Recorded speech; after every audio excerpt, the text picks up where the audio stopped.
Hello and good morning, everyone. I hope that you can hear me all okay. Please feel free to type in the chat if you're having any issues hearing me clearly, and I will definitely speak up. Want to welcome you here today with us. My name is Rachel Backick, and I am the Director of Admissions at UW Green Bay.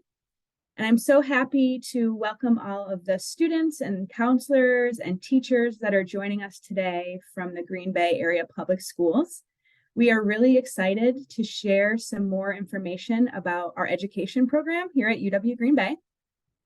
I did want to let everyone know, you may have heard, we are recording today's session. This is so that we are able to share it out with some students who are not able to be with us today. So just want you all to be aware that we are recording. And before we get started, we would like for you to take a moment. So if you have a cell phone and you're able to scan this QR code, or you'll see in the chat there, we just dropped in a link. We just want to gather a little bit of information from the students on who's joining us today. So if you can take a minute to either fill out that QR form code or fill out that link, we'll give you a moment to do that. It's helpful for us to know who's joining us today.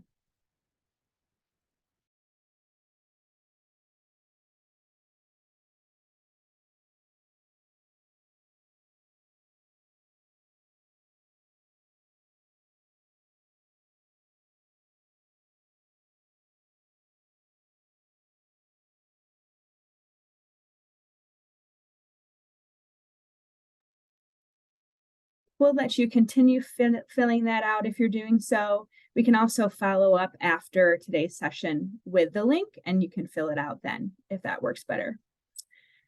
I want to take a few minutes to introduce our career coaches. On the screen here, you'll see some pictures of the career coaches, Vicki and Christina. These are your career coaches at your schools. They're at each of your schools a few days a week, and their goal is to help you with your college planning and next steps. So they'll talk with you about where you want to go to school after high school, any career exploration if you're not quite sure what career you want to get into. They help with college essays, any of the documentation needed to apply to school, the FAFSA, which can be a really sort of hard thing to figure out when you're trying to determine cost and affordability. So Vicki and Christina are there to help you throughout the school day. And I encourage you, if you have not met with them yet, to do so. And we'll follow up again after the session today with their information along with that link. So today we have some faculty and some staff and some students in our education program at UW Green Bay to learn more about education. You're going to learn a little bit about the path to becoming a teacher or an educator. We're going to talk a little bit about some of the courses you might take if this is the career you want to explore, how to get a teaching license, and basically what a classroom experience is like here at UW Green Bay. So as we transition into our session, I'm just going to ask that everyone stays muted during the presentation. We do have the chat box, as you saw, where that link was dropped. So if you do have questions throughout the session this morning, you can type any questions in, and we will make sure to get those answered for you. So up first, I am going to toss it to Corey Baker, who is our Cooperative Education Program Coordinator, and he is going to kick us off. Corey? Thanks, Rachel. Hi, everyone. As Rachel said, my name is Corey Baker. I'm the program coordinator for the education department. A large part of my responsibility is placing student teachers within their schools, as well as doing events like these and getting to share about the wonders of the teaching profession and what that pathway looks like for UW Green Bay students. I will share my screen, but I'm currently getting the message that the host disabled participants screen sharing. Oop, there we go. We are good to go. Perfect. And are we able to see my screen? Yep, we see it. Yes. You might want to put it in the slide mode. Perfect. Thank you. Awesome. So today, I was going to have a faculty member with me, Dr. Shara Cherniak. Unfortunately, she is sick today. She's not feeling well. However, she provided me with the information she was going to talk about. As a former teacher myself, I will be able to talk a little bit about what the learning process for a teacher looks like, how to learn like a teacher. Afterwards, I'll talk about educational logistics, so like the nuts and bolts of our teacher education program. And then I will have 4 UW Green Bay education students joining me to talk about their student experience. If we have time at the end, we'll be able to answer a few questions. If we don't have time at the end, you can definitely write questions down, and I am more than happy to answer any of those questions in an email, or even pop into a class at a later time to talk with your students. So, um, Dr. Cherniak holds a PhD in educational theory and practice from the University of Georgia. She specializes in specific making sure that the education system is just and fair, specifically for women and minority students. And she also specializes in early childhood education. So a lot of the examples that we'll be seeing today from her include early childhood education.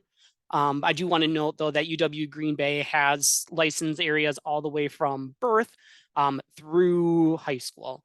So no matter what kind of teacher you want to be, if it's within a K-12 system, we have a license for you. And I'll talk more about that in a few slides here.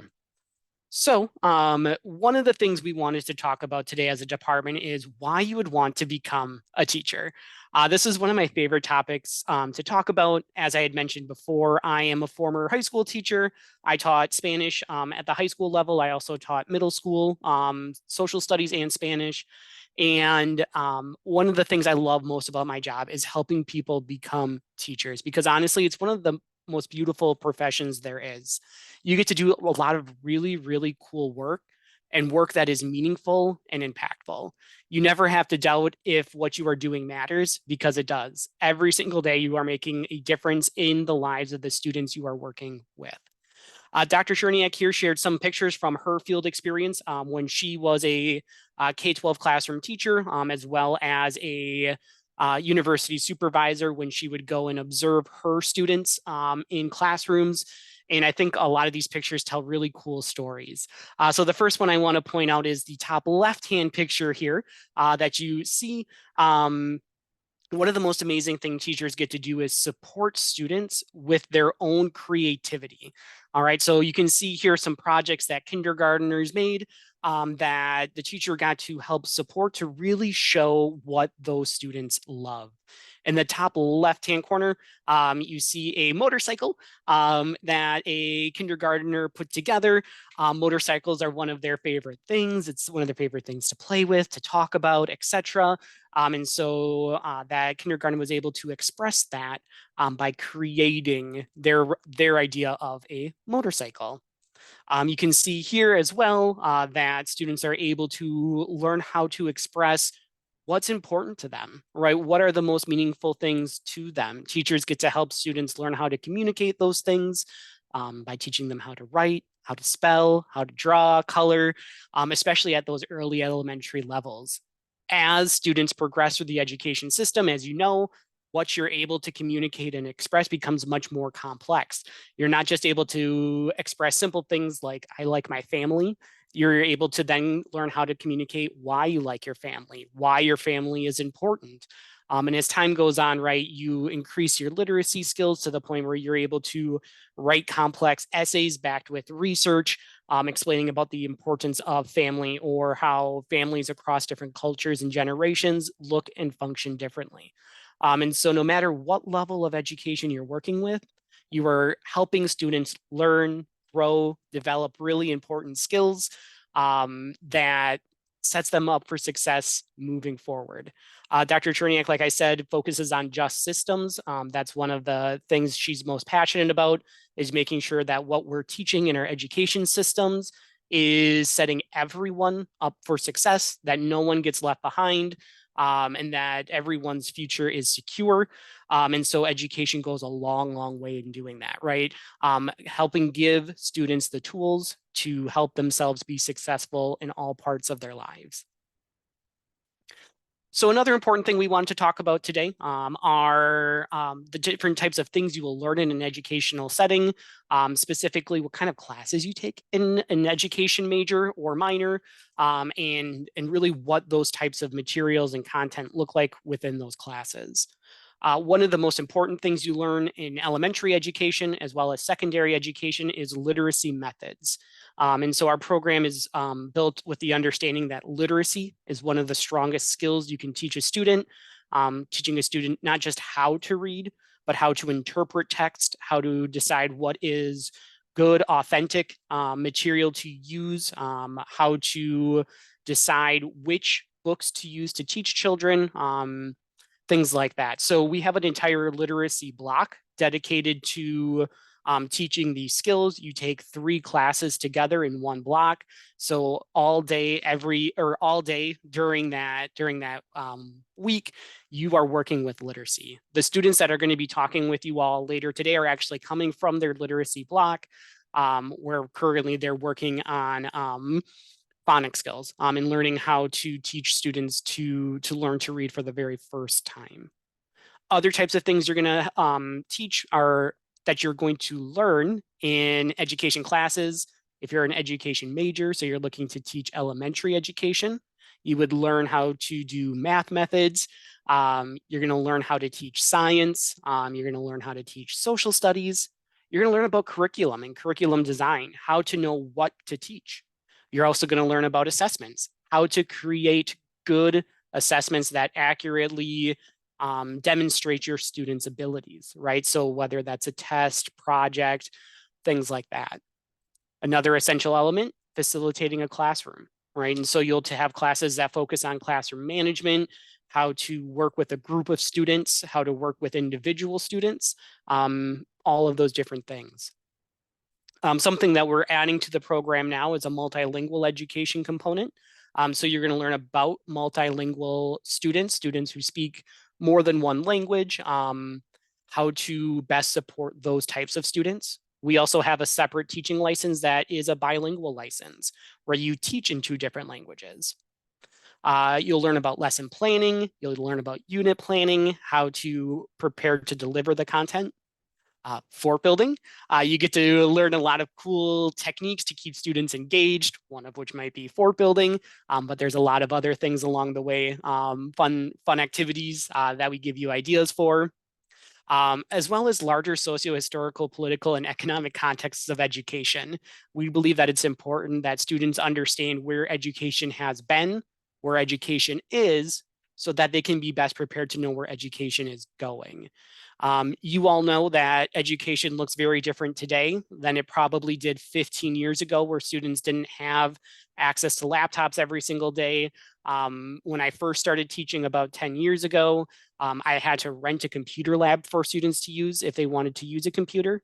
Now, by the time I was done teaching last year, every student had a laptop, right? And so how we delivered content, how we helped students grow changes over time. And so you learn to be flexible and understand where we've been to know where we're going. One key content and one thing that a lot of people get excited to learn about is how to lesson plan, how to know what content to use, when to use certain types of materials, how to know when you're ready to do assessments, those types of things. Lesson planning and content, obviously a key element in the education profession.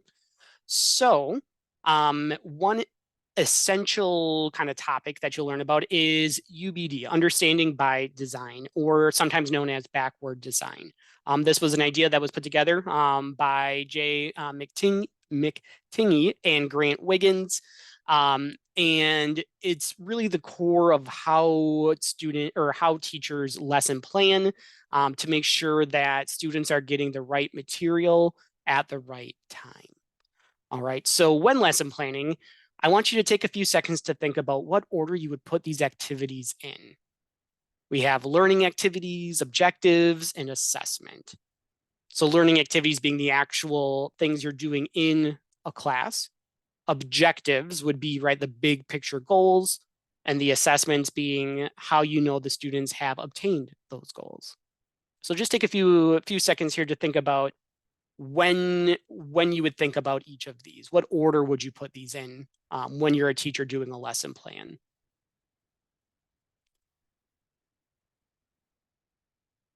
Give you about 10 more seconds to think about which order you would put them in.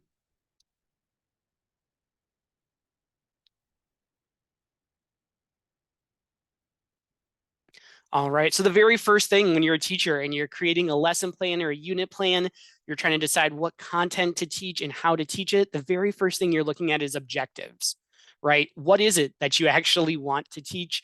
What are you hoping your students will learn throughout this lesson unit, etc. You sometimes see in educational settings like I can statements or I will be able to, right? A lot of different ways teachers put these standards, goals, measures up on the wall in the classroom, but knowing what you want to teach and what the main goal of the teaching or the lesson is the very first step. The next thing you'll create is the assessment. How do you know when a student has met the objectives, right? Are students ready to move on? Or maybe do you need to do some intervention? Those types of things. An assessment lets you know how to do that. You'll learn about different types of assessment. There's formative and summative assessment, sometimes known as like formal and informal assessment. Informal assessments just being little check-ins, simple raises of the hand, maybe a worksheet, things like that to check in on if a student is understanding. Summative assessments or formal assessments would be things like projects, tests, papers, things like that to see if students really have a solid grasp and understanding of the content. The last thing a teacher will prepare are the learning activities. All right, so different types of ways that a student may be able to obtain the knowledge, whether it's like a group read, a think, pair, share activity, whether it's using a Kahoot to help review the materials, right? There's a lot of different activities that teachers have in their back pocket. One of the things we do in the teacher ed program is give you a book full of different learning activities you're able to pull from. You are also going to have a number of different field experiences during your time in the education program, and then you get to borrow those activities from those teachers. So an example here that you might work on with like a kindergarten class would be for you to be able to clap the rhythm 1 and 2 and 3 and 4, right? So the assessment might be a performance, right, that you perform either with the class, individually with just the teacher. And then the different learning activities would be for the teacher to model, break it down into steps. We call that scaffolding. Give you time to practice that activity, give the students time to practice the activities, and then watch and give you supportive feedback, right? Once you feel like the class is ready to have an assessment to really do that formalized check-in, they do the performance to see if they've met the objective of being able to clap 1, 2, 3, and 4. So that ends the portion of like the lesson planning and things like that, and the important content that Dr. Cherniak put together for us. I really want to say thank you to her for putting that together, taking the time to organize those thoughts and ideas about our program and the kind of things teachers would learn. I'm going to talk about education logistics. So how you switch seats from the perspective of a student to the perspective of a teacher. That's one of the main focuses of a teacher education program, right? Is that you're no longer seeing a classroom through the eyes of a student. You're seeing you're seeing the classroom through the eyes of a teacher. The one thing I always love beginning, the one thing I like to talk about right at the beginning is that teaching is a work of art, right? It's a passion profession. It's something that fills you with joy. It'll fill you with sorrow sometimes as well, as you'll take on some of the burden of your students. But at the end of the day, as I had mentioned before, you matter, right? You matter to every single one of those students. And there's no other feeling like that. How does one become a teacher?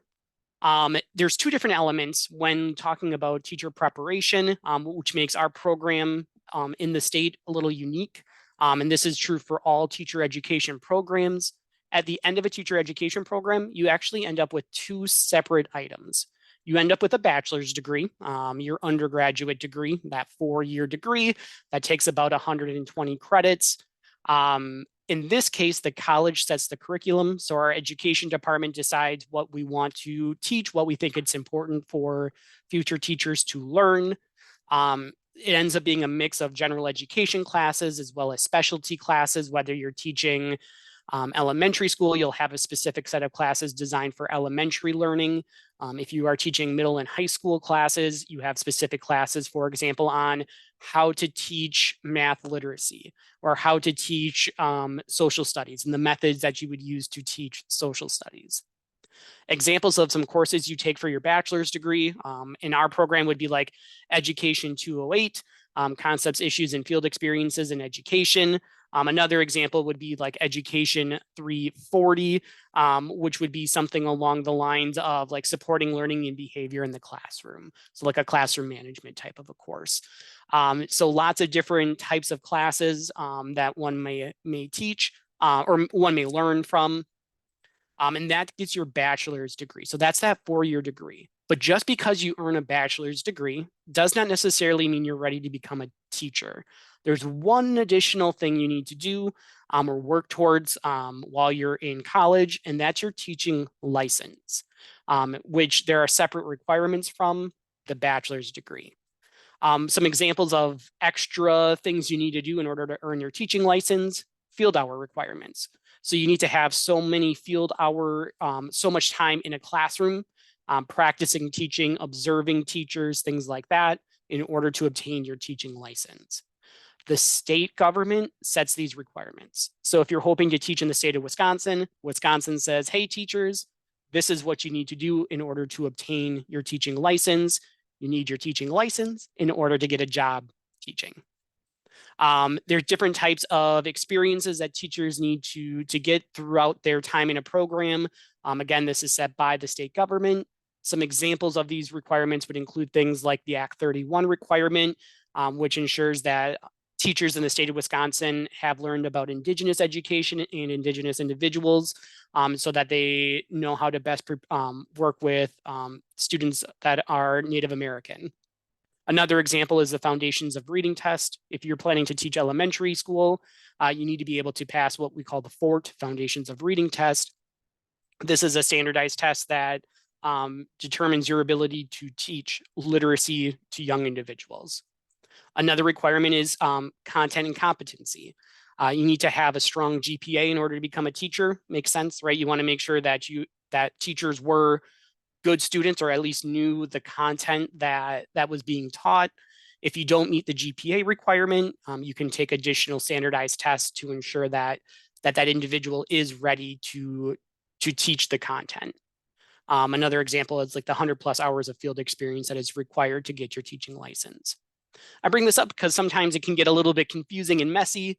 The thing I want you to know, if you don't remember any of this other information, is that you don't have to do things alone, right? It's a big puzzle, but there's a lot of people like myself, like your academic advisors, your professors, who are there to help you put all the puzzle pieces together to make sure you end up where you want to be. Another element that is unique to the teaching profession is that you not only need to apply to a college, you also need to apply to a specific program. So here at UW Green Bay, if you plan on going through our teacher preparation program, you will apply to UW Green Bay, and you'll actually be a pre-education major. Once you've taken enough courses, you will then be a candidate for education, and you'll be ready to submit your education application. You know you're ready when you've met these following things. You've shown competency in coursework. So you have 28 college credits. You've maintained a 2.75 GPA in those college classes, and that you've taken a math, a reading, and a class that develops writing skills. All right, so once you've done all of those things, you'll be ready to submit your education application. In addition, we take a look at your experience within education. We have a couple of courses you can take for that, one of which is Education 208, which is Concepts, Issues, and Field Experience. So as early as your first year in college, you're able to get experience in a classroom, again, seeing the classroom through the eyes of a teacher. Another thing we'll take a look at is commitment. Are you committed to the program? Another course we have is Education 206 that first year students are able to take. This class is called Culturally Responsive Teaching. This satisfies both a program requirement and a general education requirement. And so once you've satisfied the competency, experience, and commitment pieces, you're able to apply to the program. As far as what the program looks like in its entirety, year one is what we call pre-candidacy. So you're going to be taking some general education classes, math class, a writing class, a science class, maybe a psychology class, things like that, as well as those introduction to education classes we talked about on the last slide. That would be like Education 208, 206, etc. In addition to that first year, once you have satisfied the requirements to apply to the program, you will then apply, you'll get in, you'll be a candidate for the program, in which case you take a group of education classes. There's 3 of them, 290, 291, and 340 here at UW Green Bay. And basically this is kind of like teacher boot camp, where you learn all the fundamentals of teaching, all of the really, really important things you need to know. And we have you do this early, so your second year, so you know whether or not you really want to be a teacher. It gives you a good feel for, yep, this is the profession for me, or this may not be for me. You might have gotten a little bit of a taste for that in that first year when you're taking those introduction to education courses. But by the end of the candidacy block, you really know if teaching is for you or if it's not for you. In addition to those 3 classes, you'll probably pick up a few general education classes. And the candidacy block really serves as a program interview. It's your chance to interview the program to see if education is a good fit for you. It's also a good time for us to get to know you as a student, to see how we can support you through the program. Once you've completed your candidacy block, you'll officially be an education major.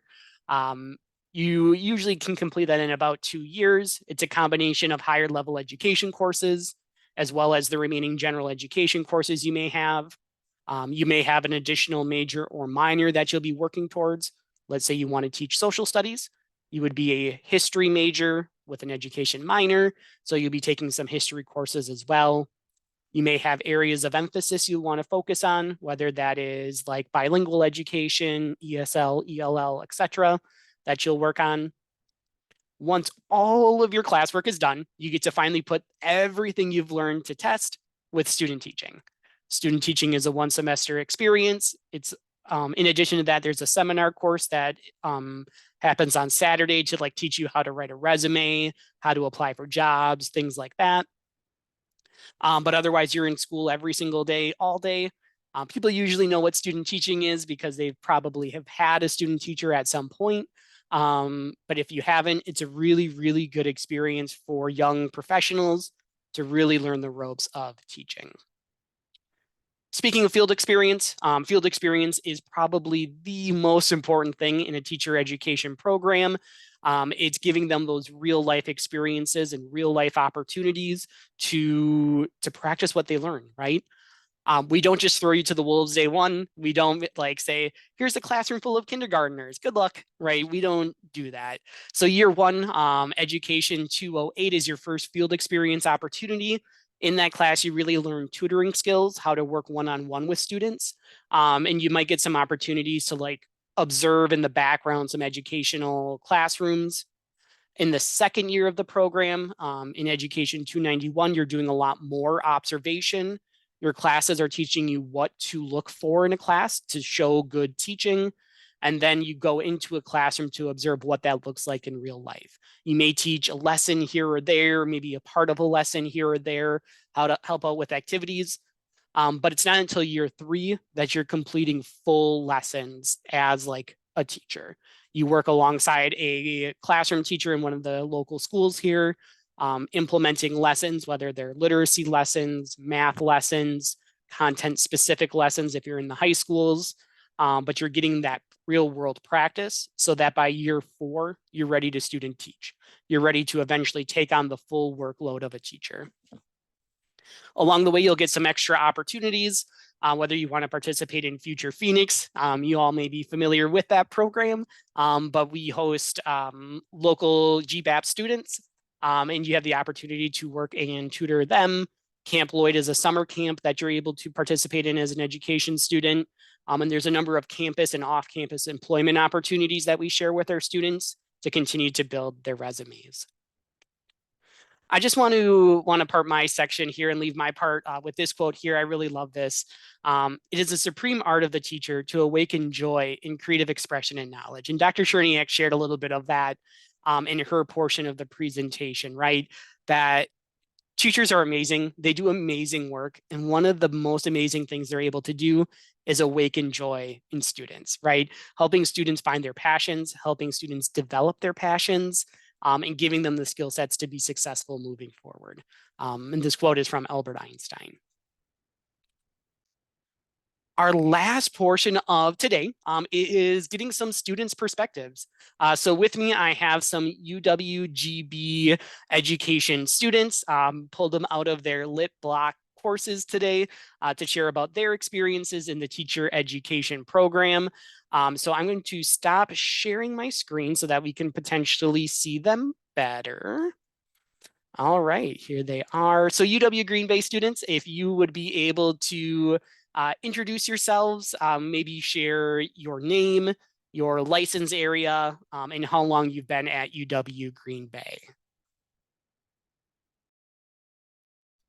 Hi, my name is Hannah Davenport. I am a second semester third year student, and I am studying to be an elementary education teacher. So far, I haven't really specified a grade level because all of my placements have been so wonderful and I have liked all of them so far. So it's been really difficult to pick what grade I want to teach. I am Chantel Duckart. I am a second year education student. I am a major in education with a minor in psychology. So I am hoping to teach 4th and 5th grade. I have been in multiple placements that have been the older level or the upper elementary, and I absolutely love it. So, I mean, I'm not saying that I'm never going to teach the younger kids, but I have a love for the older kids.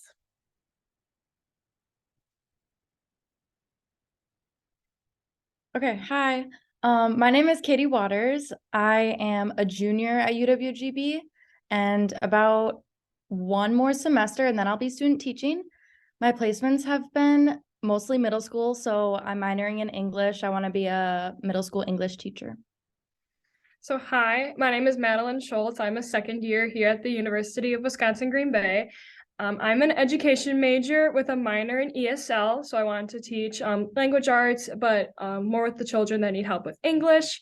I am from Green Bay. I am born and raised, so I have been at UW Green Bay. You talked about the Future Phoenix program. I did go through the program, and when I was in 208, it came full circle because I got to teach and be one of the leaders.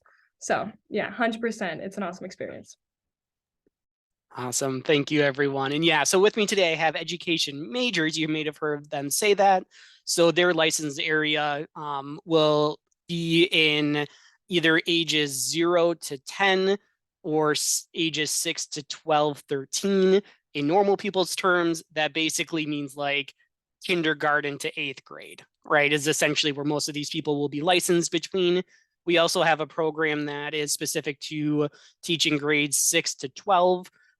Which is you will be a content major. So whether that's science, math, social studies, English, and then you'd be an education minor. You take more content classes because you're a little bit more content heavy and a few less education courses, but you still get a really good experience. You still get the same number of field experiences. They're just placed a little bit differently in the program. So for our students today, I have some general questions that I think the GBAPS students may have asked if we had that if they were in person. One of the questions that I would anticipate is, why do you want to become a teacher?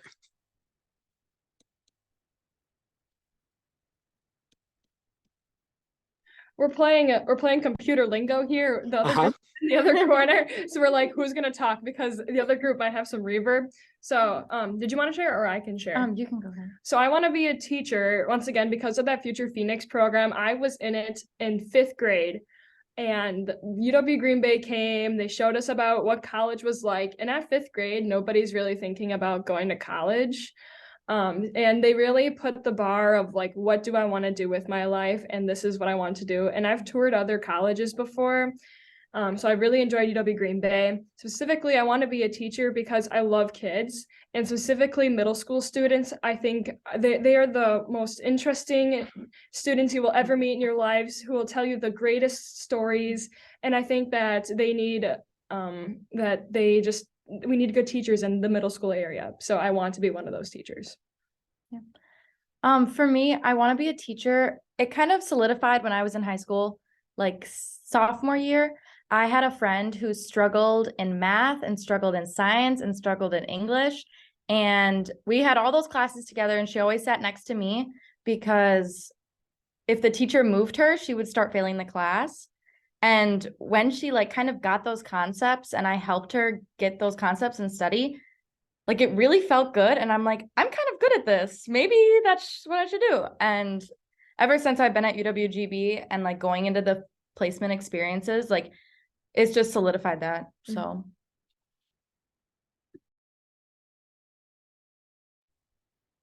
So I am a first-generation college student. My mom and dad never went to college. I have a younger brother who is in the trade, so he's planning on not going to college.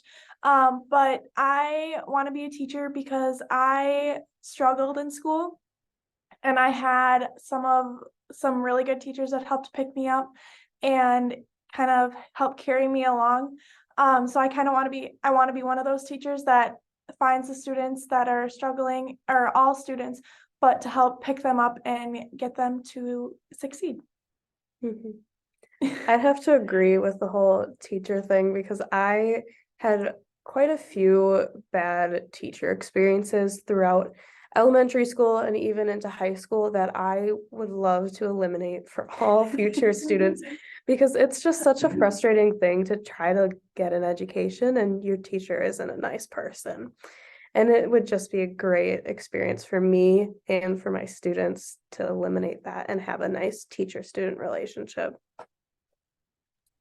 Awesome. Thanks everyone for sharing. You've touched on the two best answers or the two most common answers when asked if you were to poll teachers across all the schools in the United States, and you ask them why they want to become teachers. The two most popular answers are their love of children and loving working with children. The other most popular answer is they've had a teacher who influenced them. So whether a teacher who served as a role model, as someone that they really look up to and aspire to be, or maybe someone who left them with a little bit of a bad taste in their mouth, and they're hoping to be a better role model than maybe what they had experienced themselves. So those are the two most common things. Research has shown that why people want to go into teaching. Another question I would like to ask is, what has been your favorite class experience so far at UW Green Bay? Is there a specific moment or memory in the education program or the university that really sticks out to you?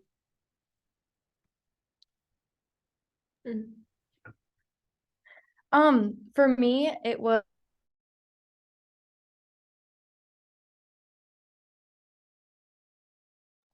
Uh-oh, they're frozen. Are they frozen for everyone else? Yes. Okay.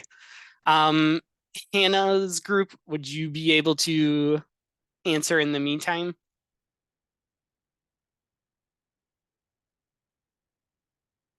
go hang out with the 6th grade students. And I was in an 8th grade classroom. I'm like, sure, like I'll do that for that hour. And it was just crazy seeing like the difference between them. And it kind of like solidified what I wanted, like 7th grade, because like 6th graders really got a lot of energy for me. Yeah, I have to agree with the whole like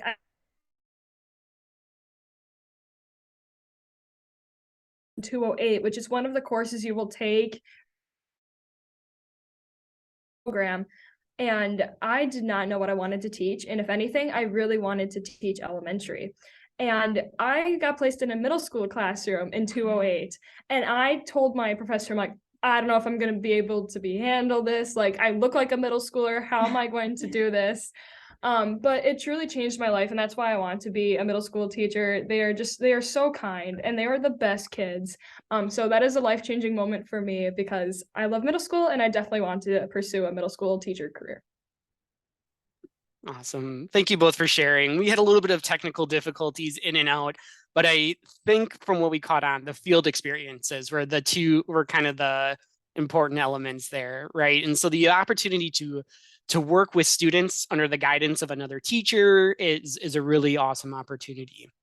Probably one, maybe two questions left as far as time wise. So most of the high school students, right, are just kind of at the beginning phases of thinking about career opportunities, colleges, things like that. So in your opinions as current students in education programs, what would you recommend that high school students look for in an education program? So if you could go talk to like your younger self, what would you say would be like the things to look for when looking for the right fit for them? So overall, when I began like looking for colleges and schools to go to, I did not have education as my career in mind at all. I actually started with something completely different. But once I was in at UWGB and the education program was introduced to me, I loved the amount of hands-on experience that we would be getting throughout the program. So all of that field experience, it might seem like a lot, but it will 100% benefit you in the long run. It is like one of the most like unique things about this program that other majors don't get, that like hands-on experience to prepare you for your future. Yeah, I would have to agree. Like I said, I was a first generation college student and college was like new to me. I wasn't going to I didn't want to live on campus. So like when I actually toured colleges right before COVID shut everything down. So it kind of was like put on hold my senior year, whatever. But for me, it was looking like Hannah said, for me, I was in a classroom my freshman year. So which really changed the way I looked at education because I was like, well, it's just a bunch of book stuff and you don't really get to do a bunch of in class stuff until your later years. But I really liked that UWGB allows you to get into the classroom as soon as possible so that if you think you can handle teaching, but you get in it and you're like, yeah, no, this isn't for me, they give you enough time to change your major or your outcome. Awesome. Thank you for sharing. And yeah, that's, I think, both really, really important points to bring up. One other thing I would add is from my perspective is make sure that the college or university you're looking at is able to get you the license that you want. So for example, a common request we get here at UW Green Bay is, I want to be a physical education teacher. I want to be a PE teacher. We don't have that license. So we're not able to help people with that particular degree. So you might want to go to somewhere like UW Stout, for example, if you're really passionate about physical education. Lacrosse and Oshkosh also have really good programs for that. Another example, I'm trying to think, we have music, we have art, we have world languages. Those are kind of some specific areas that sometimes other programs may not have. We're working on an education or a special education program here in the future. So if you have a passion for special education, by the time you're ready to apply, we may have that. If not, you may want to look at some of the other UW schools in the area that may have that program for you. So making sure that you're able to teach what you want to teach is an important question to ask because not all programs have the same offerings. It is 10:44. I don't think we have time for another question. So I just want to say thank you to my students for sharing their insight today. Thank you for all of the GBAPS students today for listening and being interested in the education program. Again, my name is Corey. Ask Christina or Vicky for my email if you ever have any questions about UW Green Bay's education program or just how to become a teacher. feel free to email me. I'm always happy to help students navigate that. So thank you for your time today. Excellent. Thanks so much, Corey, and thanks to everyone for being here. Feel free to sign off, and thanks again. Have a great day. Bye.